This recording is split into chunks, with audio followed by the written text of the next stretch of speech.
Factorenergia hoy es una compañía con más de 70.000 clientes, más de 220 empleados y más de 20 años de experiencia. El pasado año nuestra facturación estuvo próxima a los 400 millones de euros. Vemos que vamos a dejar de ser una compañía suministradora de energía. En este momento Factorenergia se dedica básicamente al suministro de electricidad, suministro de gas natural, a la prestación de servicios de representación en mercado a productores de energías renovables y cogeneradores, lo que se llama régimen especial, y una última área de negocio que en este momento estamos potenciando muy fuerte, le hemos llamado una área de eficiencia energética, pero sobre todo es una área donde vamos a impulsar el autoconsumo, donde vamos a impulsar la movilidad sostenible. En los próximos 20 años, pues lo que queremos promover es un mundo más limpio, sostenible, descentralizado e inclusivo. Un poco son los 4 pilares en los que se asienta nuestra visión de futuro. Al por qué Factorenergia está centrada en este tema, yo os diría que cuando se fundó Factorenergia hace 20 años, en la misión de la compañía se contemplaba la apuesta por las energías renovables, pero se apostaba sobre todo por la lucha contra el cambio climático. A mí me ha encantado que a nivel mundial empecemos a hablar de emergencia climática, porque el término cambio, pues claro, no tiene una connotación ni positiva ni negativa. Entonces hoy día estamos hablando de emergencia climática para entender que realmente tenemos un problema con el calentamiento global, no solo es una cuestión de cambio. Tengo el placer de presentaros a Ramez Naam.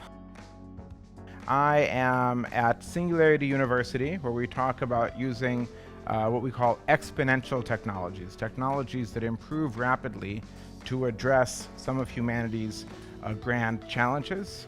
I'm also an investor in clean energy startups that are trying to be the next solar city, the next Tesla, maybe the next Factorenergia around the world.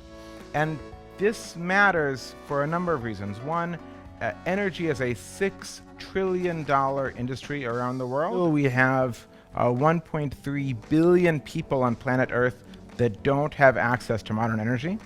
And then the flip side is that the way that we produce energy today has massive consequences.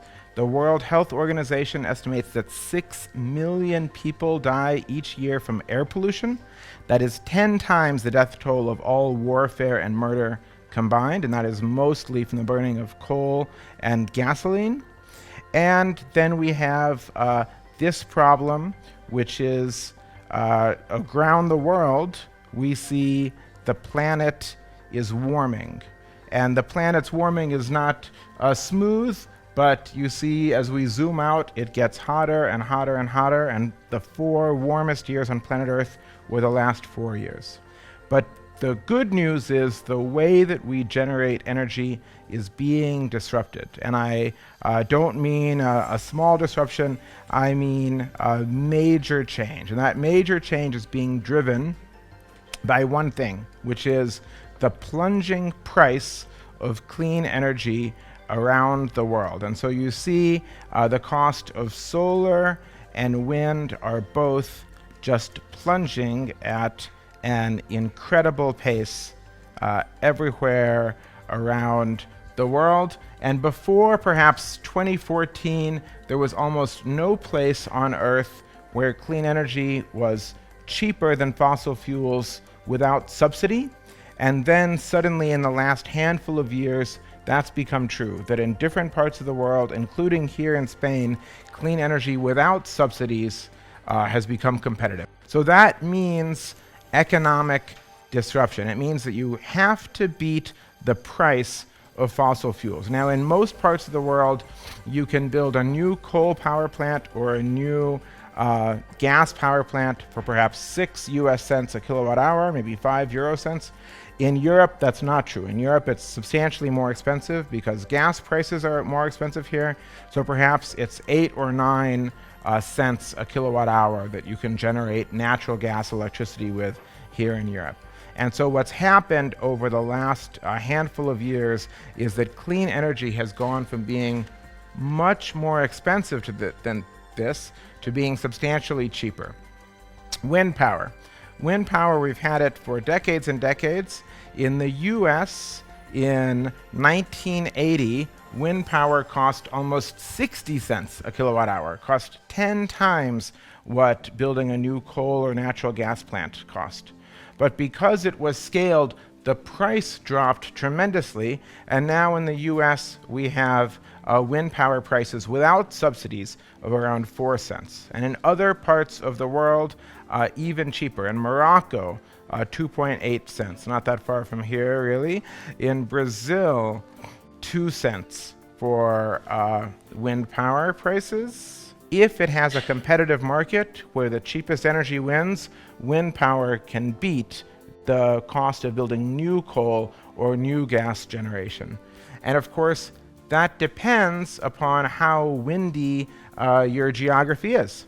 And there are these red areas on this map are the highest speed wind areas on planet Earth. And in fact, Spain has some excellent pockets of wind, especially in the south and in the north, where it's close to the sea. And so we've seen the price of wind power in Europe broadly, and in particular in Spain, just coming down. So we've had bids of 4.3 euro cents, $43 a megawatt hour, 4.3 euro cents a kilowatt hour in auctions in Spain. And these bids might have been cheaper. This was the floor price in these auctions. This is the lowest price to put forth. Without that, we might have seen even lower prices. Wind power around the world has scaled by a factor of 5 over the last decade, by 500%. It's growing extremely rapidly. And as it grows, the price comes down. Every doubling of the scale of wind power is associated with around a 20% reduction in price. And so that means we have this phenomenon that new technology in general, and wind power included, and solar and batteries, as I'll show later, starts off very expensive.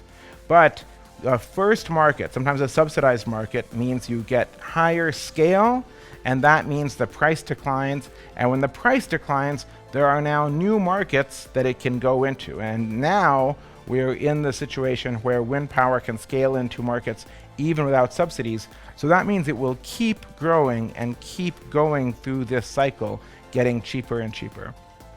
The other thing that's happening is we're building these larger and larger wind turbines, and we build these for economic reasons. The wind blows faster up high, it blows more steadily up high, and the amount of power you get from a wind turbine is equal to the area of the circle that it sweeps through.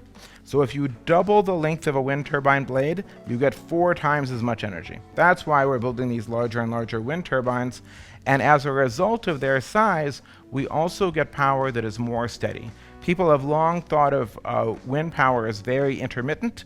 You had to back it up with something else because it fluctuated so randomly, but that is less true all the time. We talk about capacity factor for an energy resource. 100% capacity factor means it's on all the time.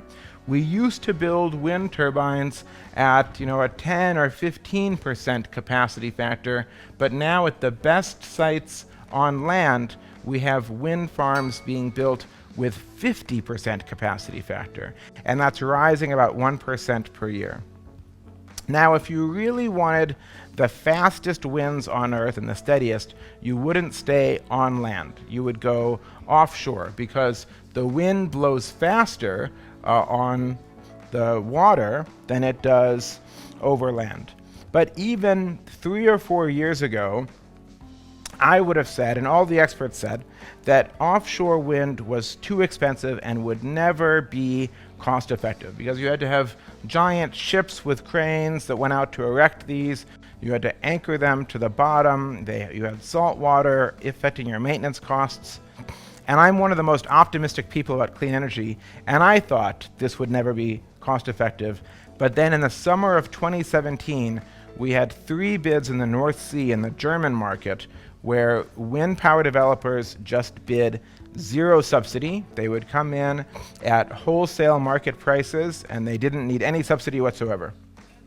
And since then, we've had half a dozen more in Germany, in Denmark, in the UK, and the price of offshore wind bids has shrunk by a factor of 3 in just a 7-year period. After traditional offshore wind, we will go to floating wind. We'll go to floating wind for a handful of reasons.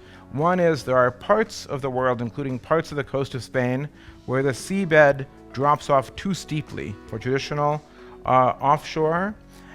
And two, you can get floating wind out further away from the coast where the wind blows even faster, and that gives you positive economics. So this is the world's first really commercial floating wind project. This is off the coast of Scotland, the High Wind project, and it was expensive, but it produced a 65% capacity factor, especially in the winter, which is when you don't have much sun. And wind is also a winter peaking resource that I'll talk about. In Spain, you also have really quite good wind off the shore. Not the class 7 winds of the North Sea, but class 6 winds, which are extremely, extremely positive. And that's why you have a first offshore wind development, and why the first prototype, the first ever floating wind for Spain will be built this year. It's the Wind2Power prototype. It's actually 2 wind turbines on one floating platform, which allows you to save some of the costs, and I think this is still tiny. This will be a major factor in the future. So wind power is going to keep getting cheaper. Nothing of what I've showed you is an endpoint price. These are intermediate prices. The price of wind power will drop probably by half over the next 10, 20 years, and the price of offshore wind could drop even more than that. Solar power makes wind power look slow and stagnant. The cost of solar power, the cost of solar panels in particular, has plunged in a completely extraordinary way. In 1977, 1 watt of solar panel cost you $77. Today, it's 22 cents. This is a 350 times price decline. This is physical infrastructure. This is energy. This is what we need for factories, to keep the lights on, to run data centers, for everything in our civilization. This is the master resource, and yet it's dropping in a way that no physical infrastructure has ever dropped. The cost of building buildings hasn't dropped like this. The cost of building roads hasn't dropped like this. This is almost like a digital pace of price decline in the most important physical commodity there is. And so now we have crossover, where in the sunniest parts of the world, solar power is just the cheapest energy you can buy without any subsidies, and getting cheaper the fastest. Again, we have to beat this number, 6 cents. In China this year, we've had the first unsubsidized solar farms being built, and they project the entire industry of solar to be unsubsidized by 2021.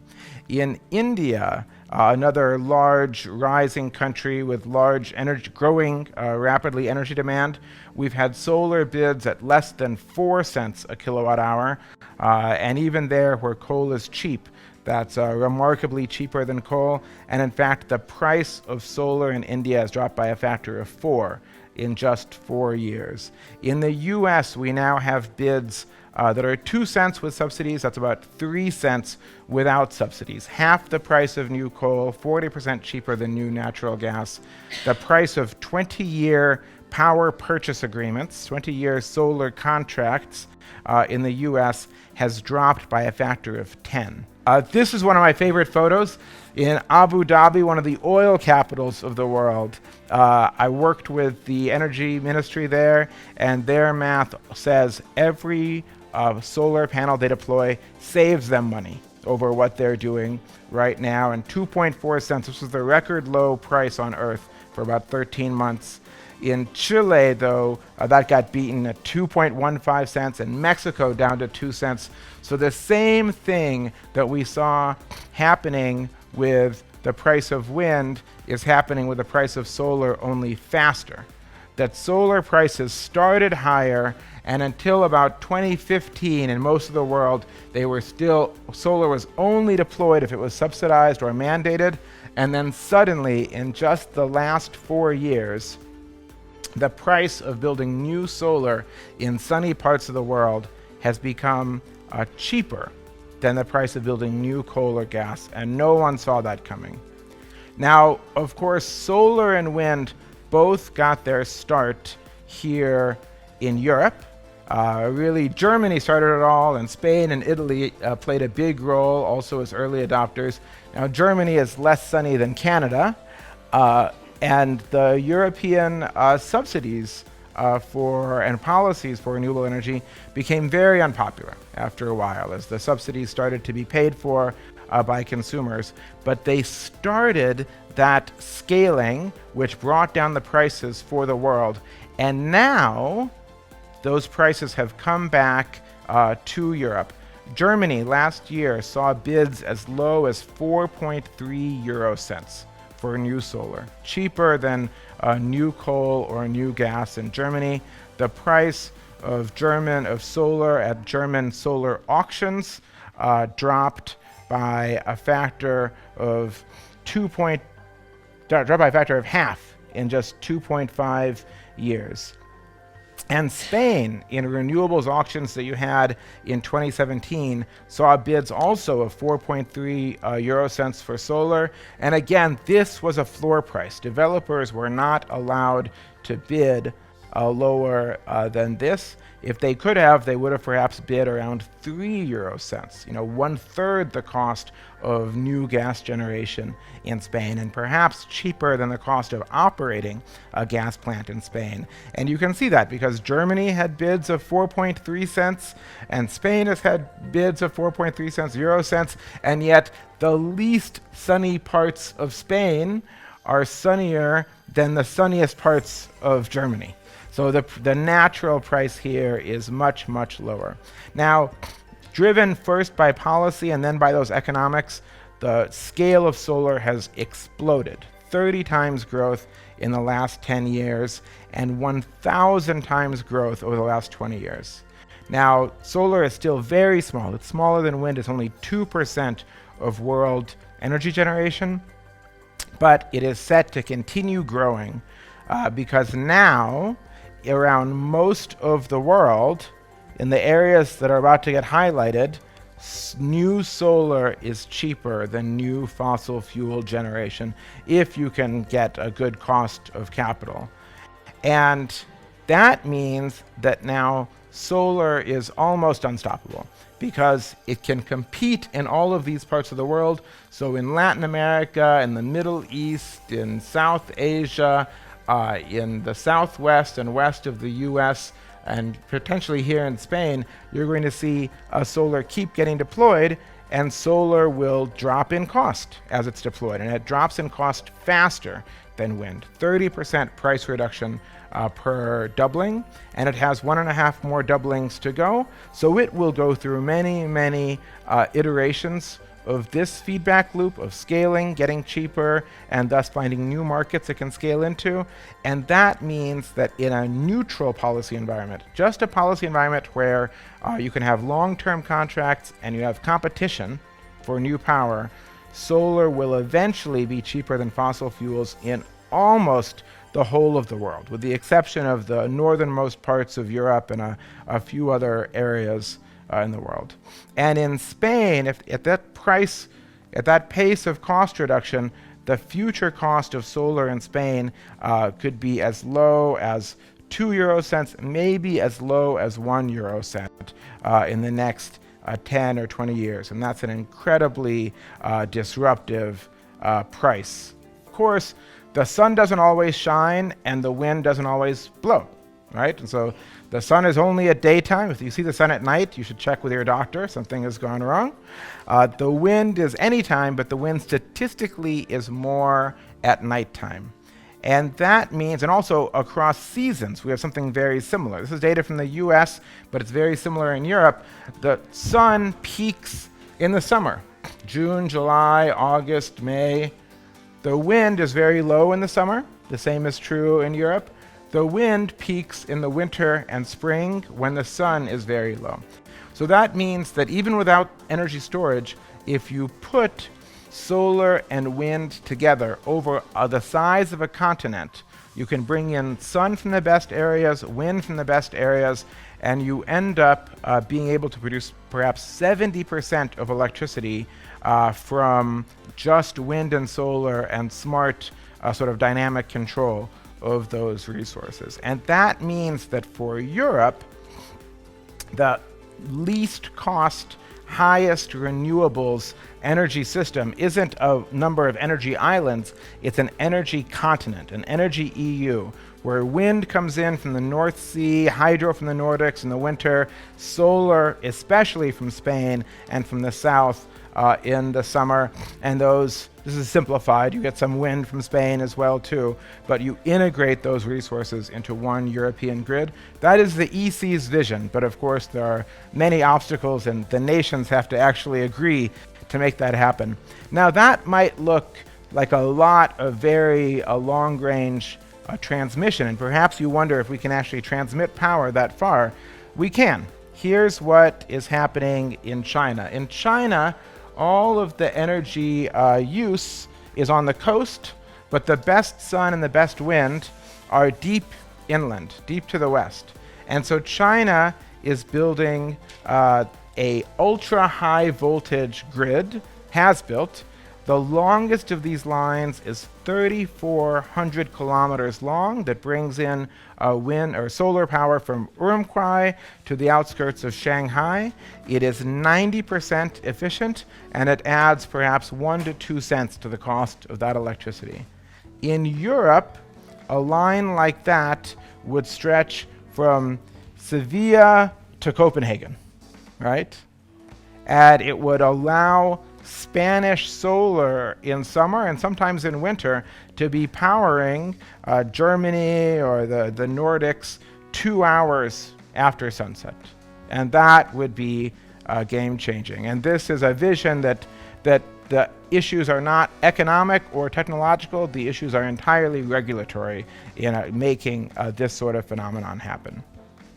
That said, eventually we have to solve this problem of energy storage. And energy storage is now the most exciting area in clean energy. It's still quite expensive, but it's dropping in price rapidly. You all know who this fellow is? Tony Stark?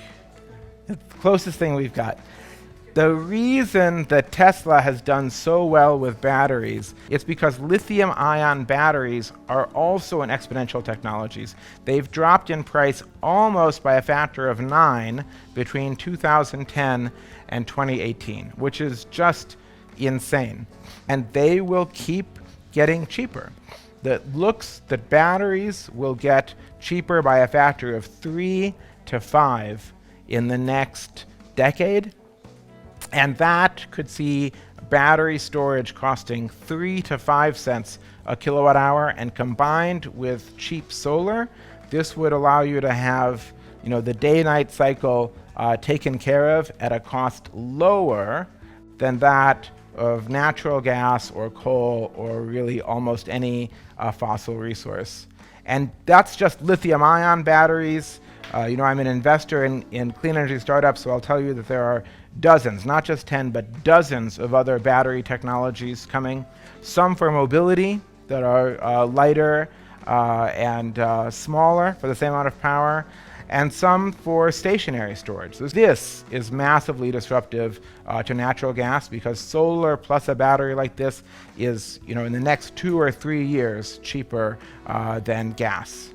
So batteries will keep coming down. This transition has been incredibly confusing for the world's leading forecasters. We see at Singularity University, we see this graph a lot. We see that a new technology is introduced, and the new technology is at first inferior to the traditional technology. Solar at first is vastly inferior to coal or gas because it's so expensive. But if it's an exponential technology, if it's a rapidly improving technology, it gets better and better and better. And at first you don't notice that it's getting so much better. And then suddenly you have 2015 or 2017 here in Spain, and the new technology is better than the old technology. And then you're amazed at how fast it's come.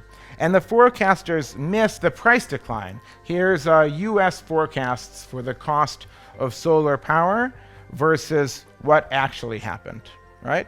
They forecast a slow decline, and what happens is an incredibly rapid decline. You know, the solar already cheaper than the 2015 forecasts, the forecasts made in 2015 for what would solar cost, said in 2040 it would cost 15 cents a kilowatt hour in the US.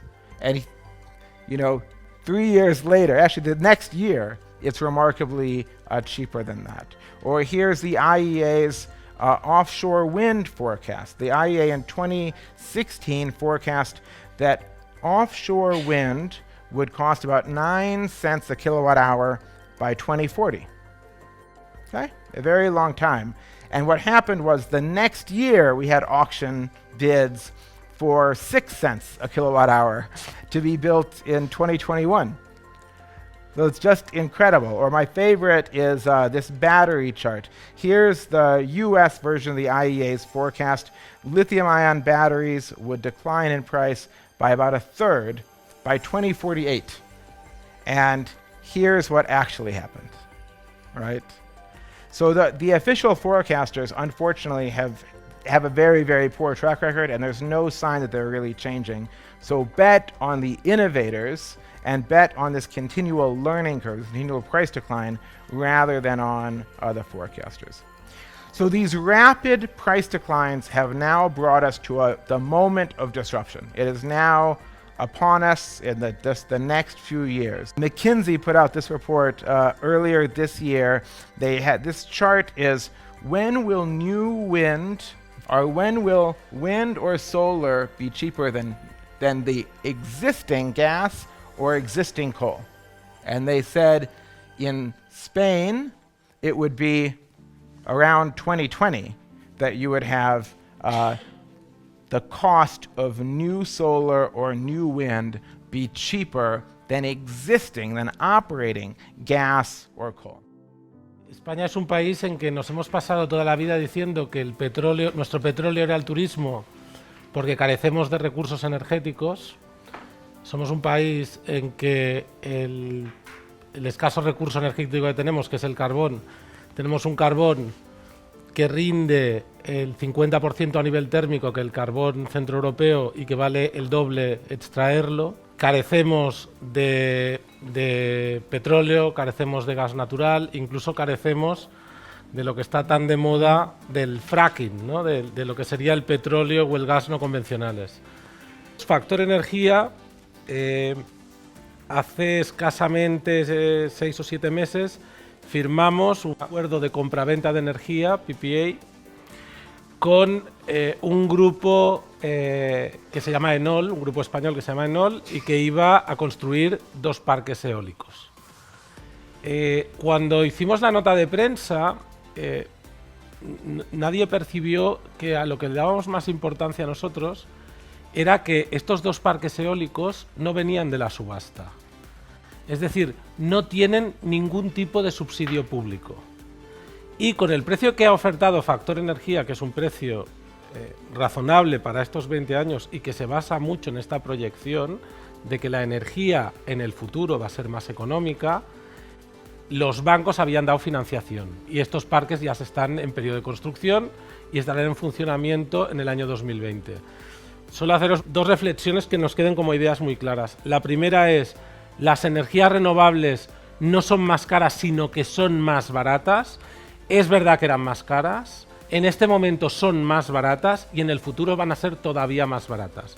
Por tanto, en el futuro lo que vamos a tener es una energía abundante y barata para todos.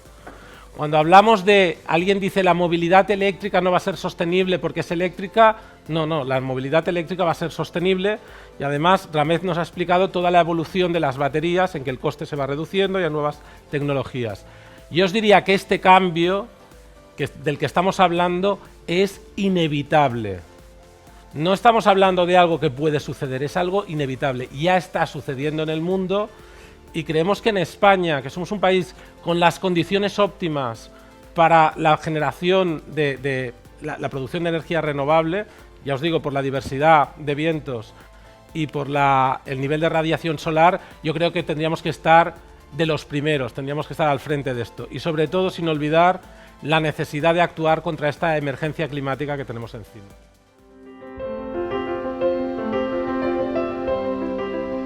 I want to talk about the second big way that we use energy, because we use a lot of electricity, but we also use energy to move ourselves and our products around. And if we were talking about oil, which is what we use, 10 years ago we would have talked about peak oil, the fear that we couldn't get enough oil out of the ground. But that has been dispelled, as high prices created incentives for exploration and innovation. But now what we talk about is the peak of oil demand, when the world will use less and less. In fact, the peak of coal demand already happened. The world peaked in coal demand in 2013, and it's been on a plateau, more or less, since then, and in the next few years it will fall off. And so we see a similar thing happening to oil in the decade ahead, where the world will just need less and less of it. And I am not the first person or the 100th person to say this. In fact, the first person was a man named Sheikh Ahmed Yamani. He was the Saudi oil minister during the 70s OPEC crisis. And it was in 2000 that he said that the Stone Age didn't end for a lack of stone. And the oil age would end with oil still in the ground. And he was talking about the Stone Age ended because we invented bronze. We invented a better technology. He's warning his fellow sheikhs and oil ministers the world will invent a better technology for transportation. And he was ahead of his time in 2000, and he thought it was probably biofuels. And it's not. It is clear now that the first of three different technologies that will disrupt mobility is electrification. And that means, in fact, that Spain's electricity demand, which is flat now, will rise, maybe by 50% as we electrify all transportation in Spain, and Europe's will rise by a similar amount. And this would have seemed crazy 10 or 12 years ago because our image of an electric car was this. But of course, that was really changed more than anything else by Tesla, who came in. Most disruption comes in at the low end. Tesla came in from the high end with a $250,000 sports car and then an $80,000 luxury car, the first car to win 101 points on a 100-point scale from Car and Driver in the US, and now a $35,000 car heading towards mass market. And now Tesla, I hope Tesla succeeds. Even if Tesla failed, it wouldn't matter for the pace of the global transition, because now every auto OEM is going after electrification. You have Volkswagen, you have General Motors saying their future is all electric. Every vehicle will be electric over the coming decade. You have Nissan and Honda all in on this, and you have Toyota, that was the last holdout, saying hydrogen fuel cells are the way, over the last month making a set of announcements that really electric vehicles are the future. And electric vehicles are still small in number, but they are growing at an astounding rate. There are, at the end of 2018, we had a little bit more than this, 5.3 million electric vehicles on the road. It took 20 years to sell the first million electric vehicles. It took 18 months to sell the second million. It took about 10 months to sell the third million, 6 months to sell the fourth million, and 4 months to sell the fifth million. That's exponential growth. And in fact, globally, electric vehicle sales grew 64% last year. And just like in solar, the forecasters keep missing on these forecasts. These are a set of 3 years of forecasts from a variety of different forecasters, OPEC, the IEA, and so on. And what you see is every year, every forecaster lifts their estimate of how many electric cars will sell. And this has led to something unexpected happening around the world, which is the peak of sales of combustion engine cars. And last year I thought maybe in 2022 or 2023 we would see the year that internal combustion engine car sales started to drop. And I was wrong. It looks like it was 2017. Because if we look around the world at global auto sales and then we subtract out those sales that we know are electric, what happened is the auto industry entered a cyclical downturn. It will eventually come out, maybe in a couple of years from this, but electric vehicles did not. Electric vehicles kept growing, growing by 60% or so a year. And so they are now taking all the growth.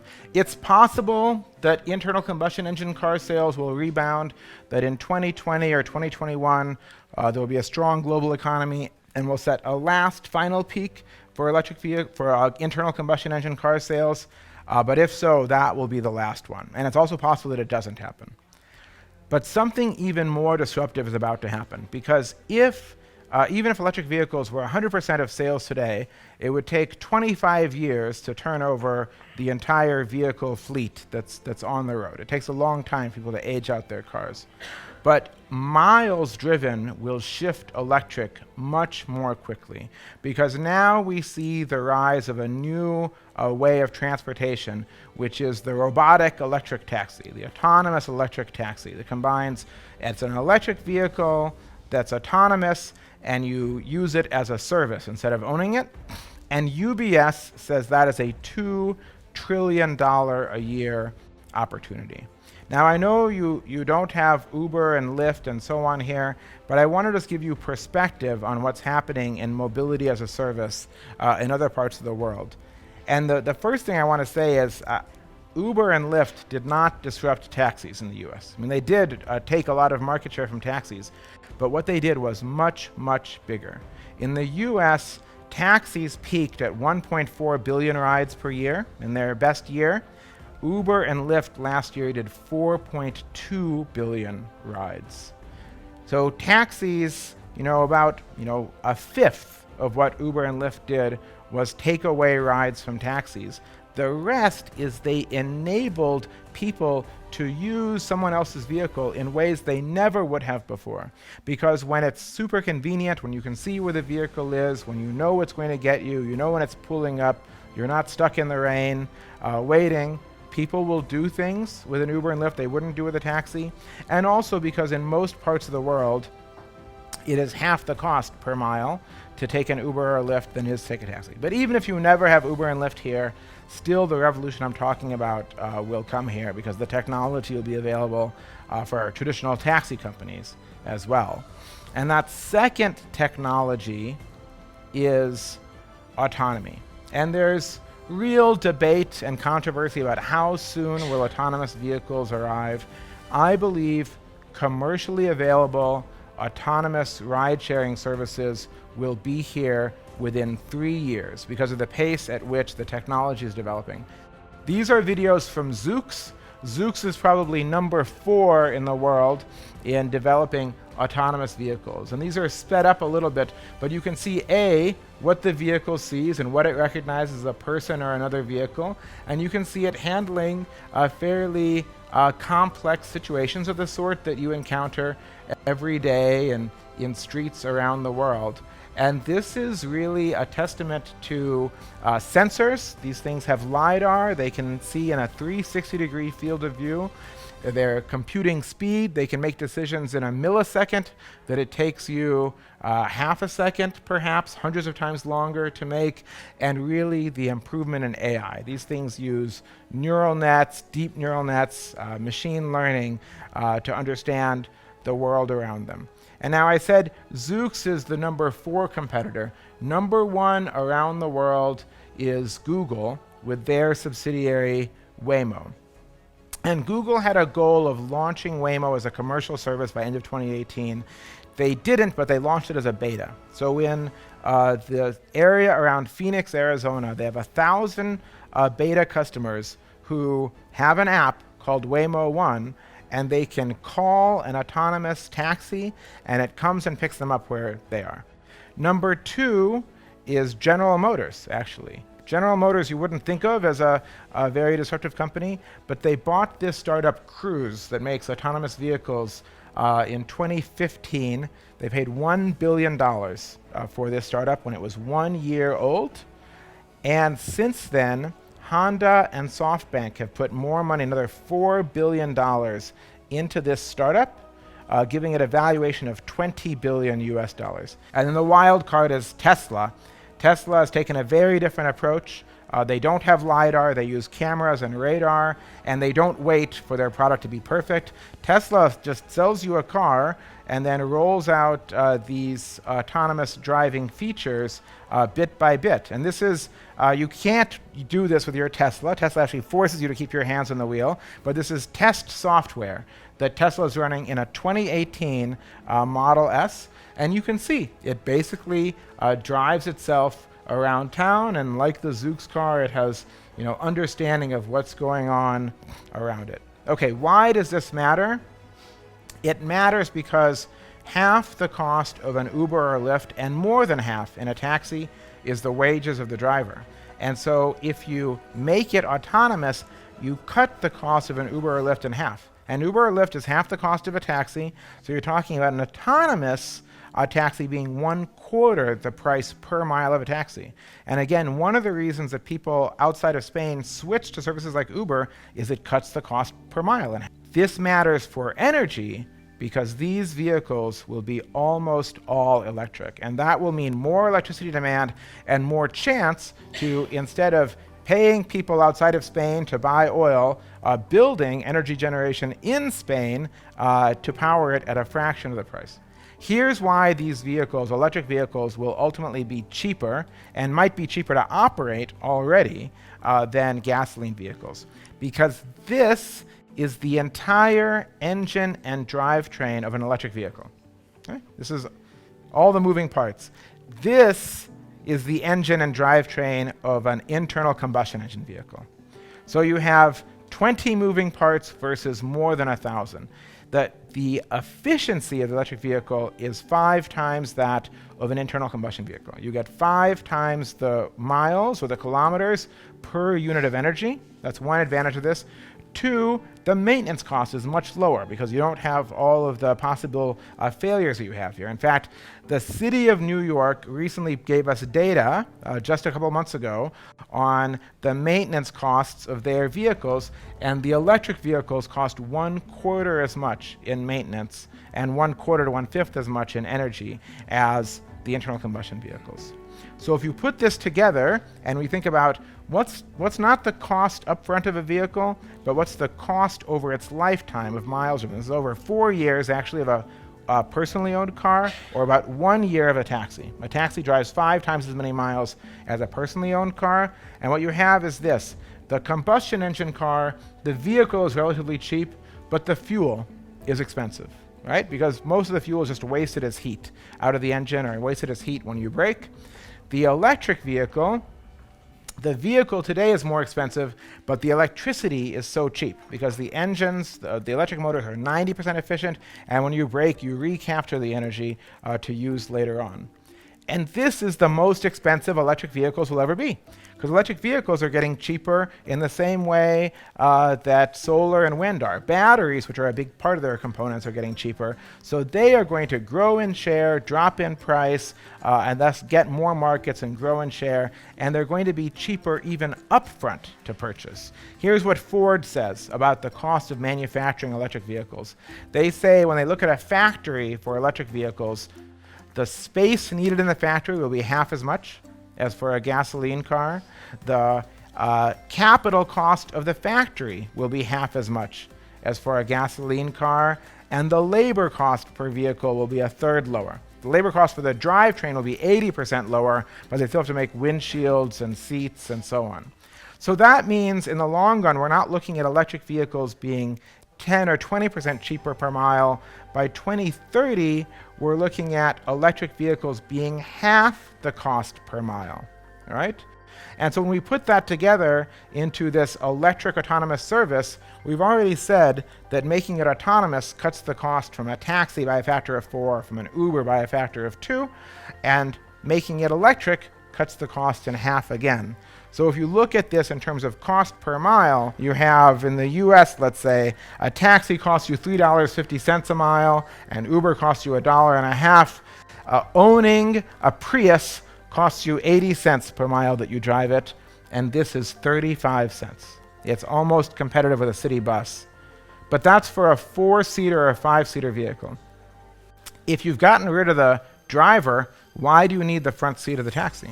Because the average number of people in a taxi besides the driver is maybe 1.1, right? No more than 1.5 is the average. You will have some 4-seater vehicles, but I think we're going to see a evolutionary explosion of new types of vehicles. Because for just city commuting inside of Madrid, why not get in a 2-seater pod that costs less than half as much? Or why not get into, in every place in Europe I've gone, there's a version of this startup. I've seen 10 different vehicles like this that are 12-seater vehicles, that are minibuses, that are app-controlled, and are electric and autonomous. And so if you look at those costs, their cost is going to be somewhere between 10 and 20 cents a mile, cheaper than putting the petrol into your passenger car to make the drive, and certainly cheaper than that plus parking, and you get your value of traveler time back because you can work, you can nap, you can watch cat videos, you can file your reports and your articles in this vehicle. So it's much cheaper than driving yourself.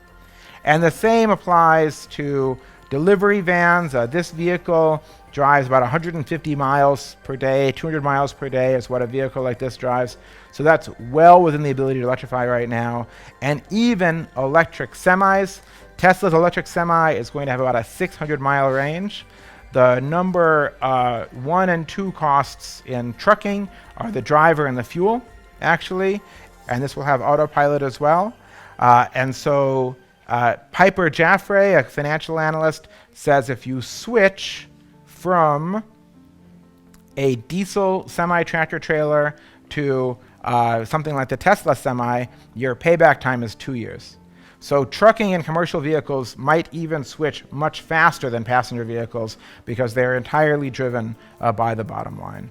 And that means a massive disruption to oil. And the European oil majors are starting to see this. The American oil companies and the Middle Eastern oil companies don't really see it yet.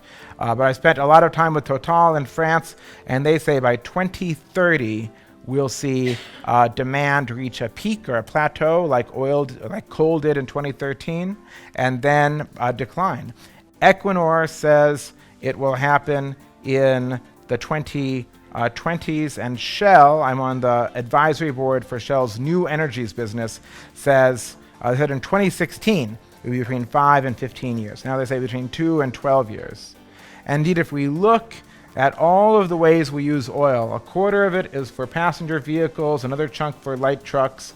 Heavy trucks will go soon.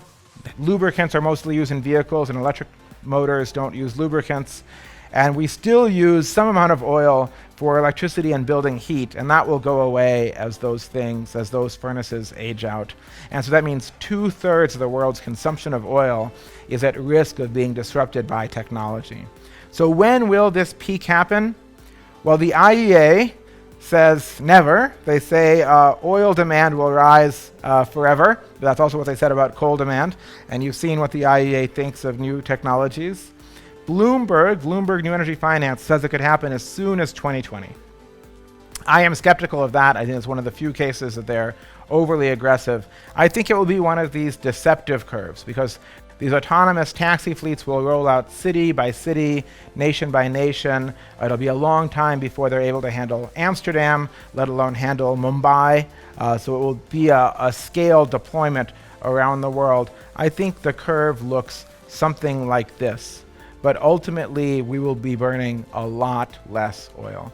This is also a huge opportunity for Spain because instead of paying 50 billion euros a year to import oil, Spain's consumers could be paying 10 or 12 billion a year to put electricity into their vehicles, which would save them money and save Spain as a whole a tremendous amount of money.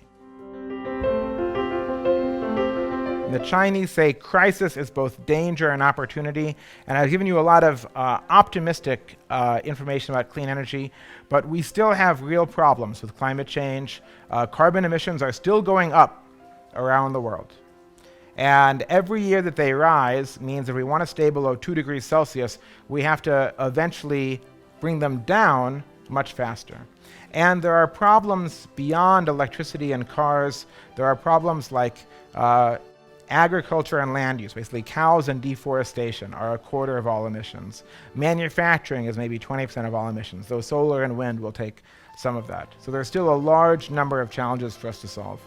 If we do stay below 2 degrees Celsius, a city estimates there's $100 trillion worth of oil, coal, and gas that we can't burn. And that will be disruptive to leading companies in there. But within destruction, there is the opportunity for creation. So I have 4 pieces of advice for Spain and for any businesses in Spain as well. The first one is very technical. And actually, I apologize for this, but cover your behind, because there is disruption coming to the oil market, to automotive companies, even to real estate from autonomous vehicles. And so there's lots of places that are risky. The oil market is very, very volatile. So even a small peak or a small dip in oil demand could send prices crashing, and that will be bad for anyone in the oil business. Number 2, more importantly for Spain, energize your economy, because Spain has the most sun of any country in Europe.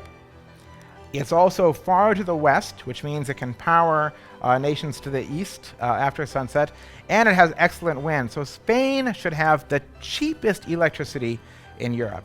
And that is a tool, if you make policies correct to build out that cheapest energy, it's a tool to attract industry. Do you know one of the leading countries in aluminum processing, aluminum smelting, is Iceland. And Iceland has no bauxite, the ore that aluminum is made out of. Iceland has cheap geothermal electricity. And so people ship bauxite ore to Iceland, and it's turned into aluminum because it takes advantage of the cheap energy that's there. And Spain could have energy cheaper than Iceland and has a large unemployment problem, and people could be put to work in this. You can also energize your economy by exporting your solar and your wind to neighboring countries and the rest of Europe. And that opportunity is 500 billion euros of investment in Spain and perhaps 200,000 jobs over the next decade. And finally, own your own energy. Here are Spain's imports, 333 billion a year. 50 billion a year is the money that Spain sends out of Spain to bring oil in. 500 billion euros a year over a 10-year period. And that, instead of 500 billion euros sent out of the country, that could be 100 billion euros, 120 billion euros spent over that period of time to purchase electricity here in Spain, rather than losing. La lectura última para mí es el char en que ha dicho: en España tenemos una oportunidad muy clara, disponemos de las materias primas para producir esta energía, disponemos de horas de radiación solar, disponemos de viento, de mucho viento, y es el momento que pongamos en valor lo que tenemos. La inversión está en unos términos, mira, cuando nosotros ofrecemos a una industria la posibilidad de hacer autoconsumo, en este momento los periodos de recuperación están entre 4 y 7 años. Claro, 4 años recuperas la inversión en una instalación fotovoltaica que va a durar 25. Lo que quiere decir es que hasta el año 25 aquello estará produciendo energía y el coste de inversión lo he recuperado entre los 4 y 7 primeros años de funcionamiento. La Unión Europea ha apostado claramente por la tecnología eléctrica para lo que sería el transporte ligero, y se ha apostado por el gas natural licuado para lo que es el transporte pesado y el transporte marítimo. Hoy día el transporte, sabéis que es uno de los primeros factores que están induciendo el cambio climático. Por tanto, toda la actuación que podamos hacer ahí es importante, Y además añadiría que, sobre todo en Madrid y Barcelona, existe una clara preocupación por la calidad del aire que respiramos, por todo el tema de las partículas, del nitrógeno, etcétera, y yo creo que se está en la línea adecuada para hacer ese cambio. Sin duda, el petróleo es el pasado. La movilidad eléctrica se está imponiendo. Cuando compramos un coche convencional, compramos un vehículo que inyecta un material explosivo, lo hace explosionar, eso mueve un pistón que a su vez transmite ese movimiento a las ruedas y expulsa los gases de la explosión que se ha producido. El coche eléctrico es un motor que inventamos hace más de 100 años, es el motor que hace mucho tiempo tenemos en la lavadora, y hemos puesto un motor de lavadora sobre una rueda y lo que hemos innovado realmente es que ahora tenemos unas baterías que cada vez nos dan más autonomía.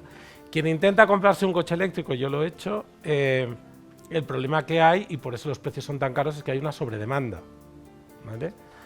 Pides un Nissan Leaf y te dicen que te esperes 7 meses. Pides un Audi e-tron y te dicen que pagues 6.000 euros y te pongas una lista de espera. Quieres un Tesla y no sé lo que tienes que pagar de entrada y no sé cuánto tiempo estás en la lista de espera. Es decir, estamos en un entorno en que la tecnología eléctrica, el coche eléctrico, realmente es mucho más económico que lo que hasta ahora teníamos, que los coches de explosión, pero también hay una realidad en la industria de transformación que no se ha comentado, y es que yo recientemente, hablando con el presidente y el director de marketing de una compañía automovilística que más muy implantada en España, me decían que ellos se iban a transformar de fabricantes de vehículos a prestadores de servicios de movilidad. Entonces, realmente es un tema muy cambiante. Yo sí que lo querría centrar en España por lo siguiente. Históricamente, en España hemos tenido un exceso de energía eléctrica producida en horas nocturnas. Cuando decimos el mercado eléctrico tiene horas valle muy baratas de noche, es porque de noche tenemos una gran aportación, por ejemplo, de energías renovables, en este caso el viento, y esa energía que se produce no tiene suficiente demanda. Y como no tiene demanda, o bien Red Eléctrica dice que algunos parques se tienen que parar, que a veces nos ha pasado por un exceso de generación que no se puede exportar, o bien sencillamente pues no se utiliza, se pierde. Yo os diría que la recarga lenta de los vehículos eléctricos, es decir, el coche eléctrico recargándose por la noche en un garaje, tiene un coste muy reducido de recarga y además favorece mucho la lucha contra el cambio climático, porque ahí nuestro coche se está alimentando de fuentes de origen renovables. Cosa que en la recarga rápida, en lo que se está implantando en gasolineras, que la idea claramente pienso yo que es un tema de recarga de urgencia, pues ahí requieres mucha potencia y ahí realmente haces una petición al sistema de mucha energía en un momento dado que puede requerir el uso de tecnología.